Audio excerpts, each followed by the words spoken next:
जिज्ञासा चमत्कारिक चीज़ है, जितना चाहो उतना ज्ञान बिना किसी आलस और कोई भी थकान के पा सकते हैं। So good morning dear student, welcome to AKGS point. So दोस्तों, हमारी कंप्लीट हिस्ट्री की सीरीज का आज का टॉपिक रहने वाला है राजपूत काल। तो राजपूत काल से रिलेटेड जितने भी इंपॉर्टेंट क्वेश्चन आपके एग्जाम में बन सकते हैं, उन सभी के बारे में आज हम यहाँ पर डिस्कस करेंगे। तो वीडियो अंत तक ज़रूर देखिएगा और वीडियो के अंत में पूछे गए क्वेश्चन का आंसर हमें कमेंट बॉक्स के माध्यम से ज़रूर दीजिएगा। तो चलिए स्टार्ट करते हैं हम आज की वीडियो। और यदि आप हमारे वीडियो की PDF प्राप्त करना चाहते हैं तो हमारे टेलीग्राम चैनल से जाके प्राप्त कर सकते हैं, जिसकी लिंक आपको नीचे डिस्क्रिप्शन बॉक्स में मिल जाएगी। तो उससे पहले पिछले सेशन में आपसे क्वेश्चन पूछा गया था, किस विदेशी यात्री ने भारत का दौरा सबसे पहले किया था। तो इसका आंसर आपको कमेंट बॉक्स के माध्यम से हमें देना था, जिसका करेक्ट आंसर था मैगस्थनीज। चलिए स्टार्ट करते हैं हम आज का सेशन। आज के सेशन का पहला प्रश्न है कि विजय स्तंभ का निर्माण किसने कराया था। विजय स्तंभ का निर्माण किसने कराया था? इसे टावर ऑफ विक्ट्री भी कहा जाता है। इसका निर्माण कराया था राणा। इसका करेक्ट आंसर क्या हो जाएगा? इसका करेक्ट आंसर हो जाएगा राणा कुंभा। अब यहाँ बात आई है राणा कुंभा की। तो राणा कुंभा किस वंश से बिलोंग करते हैं? तो ये बिलोंग करते हैं सिसोदिया वंश से। और ये विजय स्तंभ कहाँ पर स्थित है? तो ये विजय स्तंभ ये चित्तौड़गढ़ में स्थित है। ये भी आप यहाँ से याद रखें। चलिए बात करते हैं अगले क्वेश्चन की। तो अगला क्वेश्चन है कि भारत पर पहली बार आक्रमण करने वाला कौन था। तो कौन था जिसने भारत पर पहली बार आक्रमण किया था? तो इसका करेक्ट आंसर हो जाएगा अरब। अरबों ने भारत पर सबसे पहले आक्रमण किया था। चलिए बात कर लेते हैं अगले क्वेश्चन की कि ब्लैक पैगोडा कहाँ पर स्थित है। तो कहाँ पर स्थित है ब्लैक पैगोडा? तो इसका करेक्ट आंसर हो जाएगा कोणार्क। कोणार्क में ब्लैक पैगोडा स्थित है। चलिए बात करते हैं अगले क्वेश्चन की। तो अगला क्वेश्चन है कि खजुराहो स्थित मंदिरों की नींव किसने डाली थी। तो जो खजुराहो में मंदिर स्थित है उसकी नींव किसने डाली थी? तो इसका करेक्ट आंसर हो जाएगा चंदेल राजपूत ने। अब यहाँ पर बात आई है खजुराहो की। तो खजुराहो कहाँ पर स्थित है? तो ये है मध्य प्रदेश में। और मध्य प्रदेश की कैपिटल क्या है? तो मध्य प्रदेश की कैपिटल है भोपाल। यहाँ के वर्तमान में CM कौन है? तो ये है शिवराज सिंह चौहान। और वर्तमान में यहाँ के गवर्नर कौन है? तो ये है लालजी दास टंडन। बात कर लेते हैं यहाँ पर लोकसभा सीटों की। तो लोकसभा सीटें यहाँ से आती हैं 30 और राज्यसभा सीटें आती हैं 11 और टोटल विधानसभा सीटें आती हैं 230। तो ये भी एक्स्ट्रा फैक्ट आप यहाँ से याद रखें। चलिए बात करते हैं अगले क्वेश्चन की। तो अगला क्वेश्चन है कि दिलवाड़ा मंदिर कहाँ पर स्थित है। तो कहाँ पर स्थित है दिलवाड़ा का मंदिर? तो इसका करेक्ट आंसर हो जाएगा आबू पर्वत। अब ये आबू पर्वत कहाँ पर है? तो आबू पर्वत स्थित है राजस्थान में। बात कर लेते हैं यहाँ पर राजस्थान की। तो राजस्थान की कैपिटल है जयपुर। वर्तमान में यहाँ के CM कौन है? तो ये है अशोक गहलोत जी। और यहाँ के गवर्नर कौन है? तो ये है कलराज मिश्र। तो ये भी आप यहाँ से याद रखें। चलिए बात करते हैं अगले क्वेश्चन की। तो अगला क्वेश्चन है कि पृथ्वीराज रासो किसके द्वारा लिखी गई। तो किसके द्वारा लिखी गई थी पृथ्वीराज रासो? इसका करेक्ट आंसर हो जाएगा चंद्रवरदाई। अब यहाँ हम बात कर लेते हैं अदर ऑप्शन की।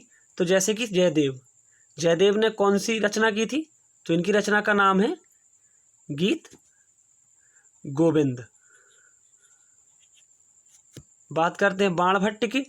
तो बाणभट्ट ने लिखी थी हर्ष चरित। बात करते हैं भवभूति की। तो इनकी रचना का नाम है मालती माधव। तो ये सारी भी आप यहाँ से याद रखें। चलिए बात करते हैं अगले क्वेश्चन की। तो अगला क्वेश्चन है विक्रमशिला शिक्षा केंद्र की स्थापना किसने की थी।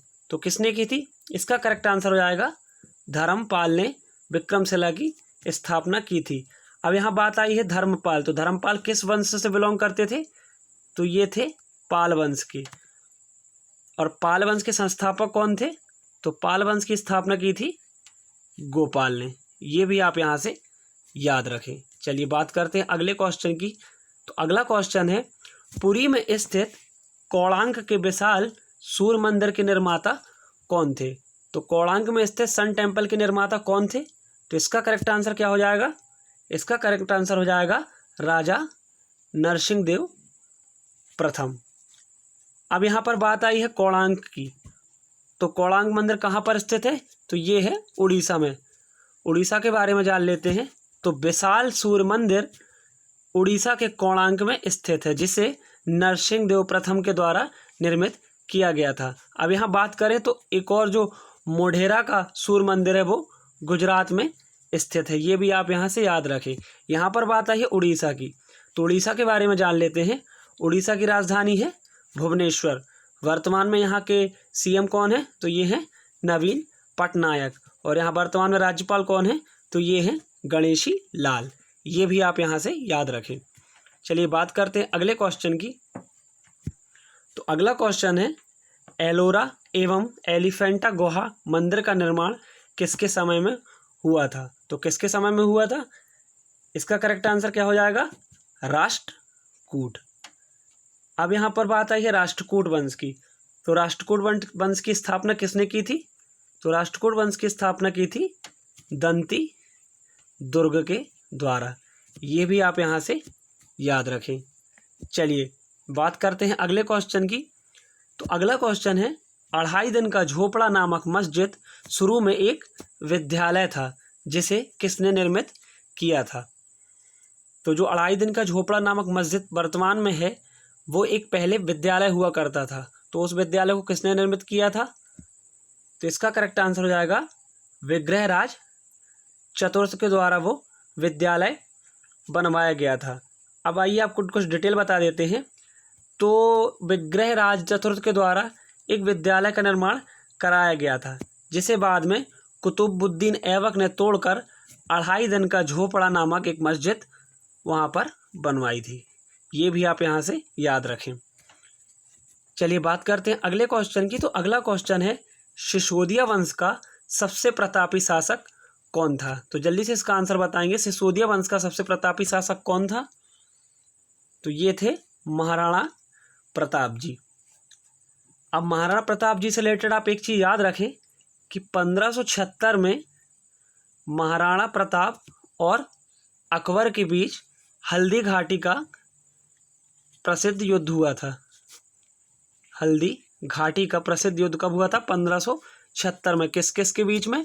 महाराणा प्रताप वर्सेस अकबर के बीच में।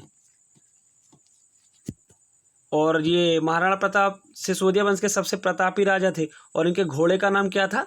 तो इनके घोड़े का नाम था चेतक, जिसके बारे में आपने कहानियों में पढ़ा और फिल्मों में देखा भी होगा। तो ये भी आप यहाँ से याद रखें। चलिए बात करते हैं अगले क्वेश्चन की। तो वह कौन भारतीय शासक जिसने मोहम्मद गौरी का सामना हुआ और जिसने मोहम्मद गौरी को परास्त किया? तो वह प्रथम भारतीय शासक कौन था जिसने मोहम्मद गौरी का सामना किया था और मोहम्मद गौरी को परास्त भी किया था? तो इसका आंसर क्या हो जाएगा? इसका आंसर हो जाएगा आपका भीम द्वितीय।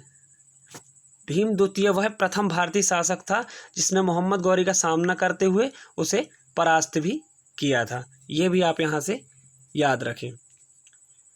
तो आपके लिए आज का प्रश्न है कि रानी पद्मावती का नाम अलाउद्दीन खिलजी की चित्तौड़ विजय से जोड़ा जाता है, उसके पति का क्या नाम था? इसका आंसर आपको कमेंट बॉक्स में देना है। तो दोस्तों आज की वीडियो में बस इतना ही। यदि वीडियो अच्छी लगी है तो वीडियो को लाइक कर दें, अपने फ्रेंड और स्टडी रिलेटेड जितने भी ग्रुप हैं उनमें शेयर कर दें। और यदि आपने अभी तक हमारे चैनल को सब्सक्राइब नहीं किया है तो चैनल को सब्सक्राइब कर लें। मुलाकात होगी आपसे अगली वीडियो में।